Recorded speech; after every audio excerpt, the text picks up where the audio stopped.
I feel like if you get a good morning text on a Monday morning, that's a pickup line right there. Because nobody has time for that. I think we should grab some coffee because I like you a latte. Anyway, what's up, guys? I know it's been like one whole day, 24 hours, and you might have forgot who I was in 24 hours. It's fine. I'm used to it. It's Kayla, aka Princess Charming, and I went to church, Avi, and this happened.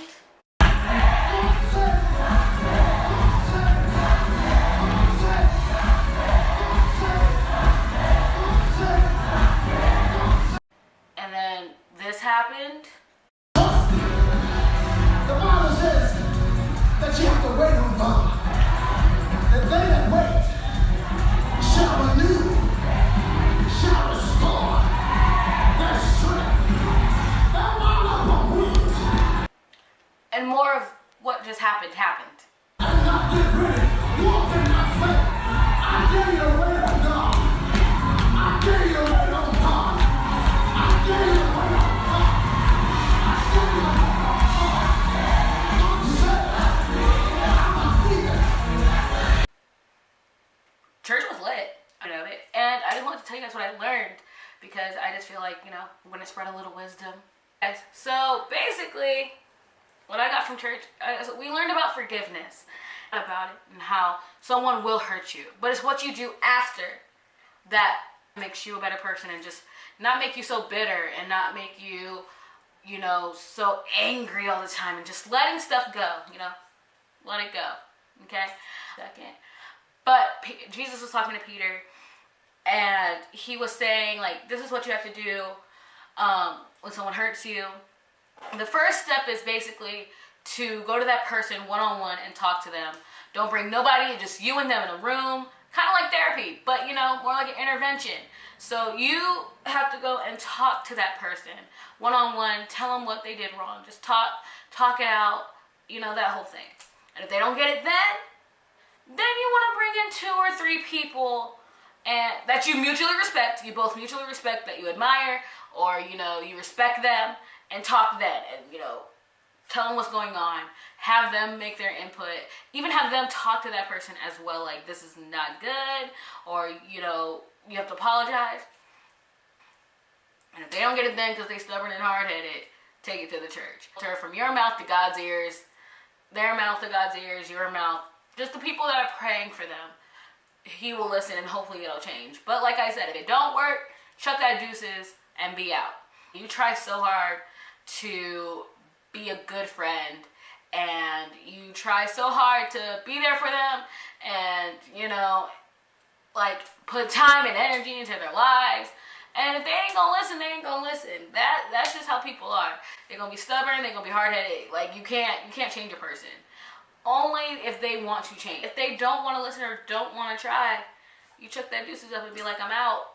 I love you from a distance, I support from a distance, but I can't be around that negative energy. I can't be around that. And just continue to pray for them. I also learned that God says 7, you forgive them 7 times 70. Now, I wasn't great in math, but if my math smarts are right, and you guys can correct me if I'm wrong, 7 times 70 is 490. So I have to forgive somebody 490 times.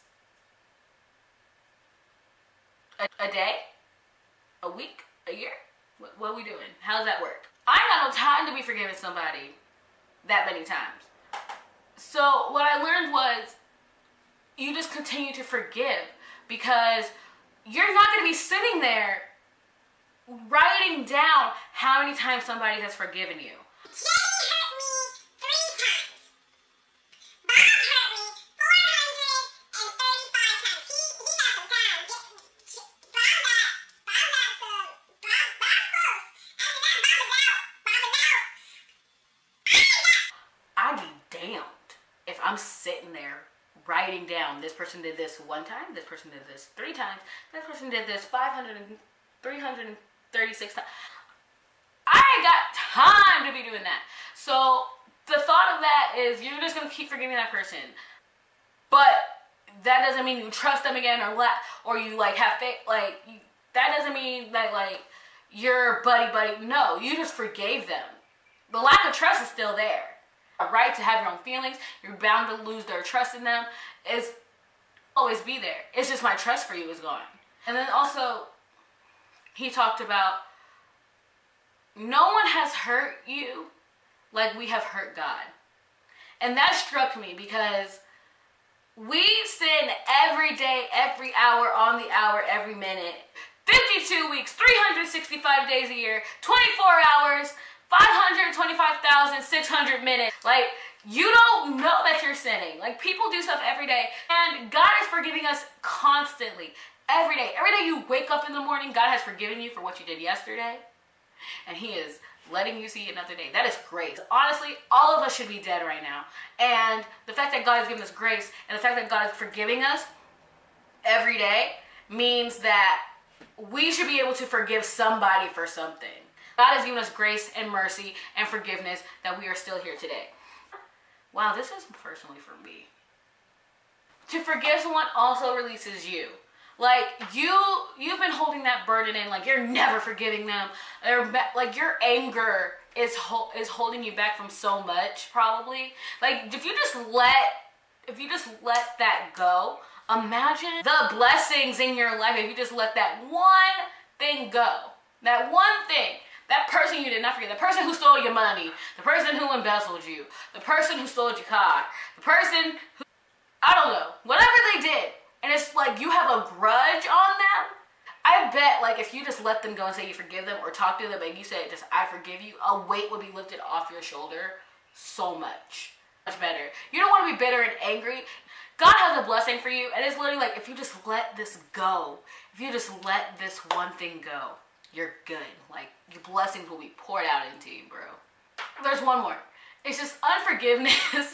He's like unforgiveness makes you look stupid. Stupid. Let me really break it down for y'all. If you say I forgive you or you forgive that person and walk away, you look like the bigger person. That person could still be harboring anger right now. Like you look like the bigger person. You look like, man, I ain't even sweating that small stuff. Like I'm good. You like I forgive you. Like instead of boundary and just a distance and like not be like so mad. You look like the bigger person. You look like better than that person that's like still mad and harboring that anger and just bitter about it. Like, girl, this was years ago. Like, why are we still fighting over this? Like, I'm cool. I'm done. Like, you look better. It's so futile. I just believe it's so futile to forgive. And it's just like, you know, don't sweat the small stuff. Just forgive that person and go on with your life. Just be like, God, I forgive them. God, if you pray, when you pray, just say, call out their name and be like, I forgive them. And it'll feel so much better on you. Maybe they're so mad, but let them stay mad. Talk to the person. I mean, these are vital things that are helping on our everyday life. We can forgive, guys. If God can forgive us every day by waking us up every morning, we can forgive that person who took our parking spot. We can forgive the person who cut us off in the road. We can forgive a family member. We can forgive a friend. We can. We really can. Because we all want to get into heaven. We all want to do right. We all want to be normal people and citizens of what is America. Hope you guys learned something today. Hope you guys learned to forgive. So you guys know what to do. Share, like, comment, subscribe. Put those notifications on because when you do, I appear. And don't you want that? We're back to videos every day. My social media will be down below. Put in the comments on what you guys want to see more on this channel. And you already know. Stay loyal. Stay royal. I'm out.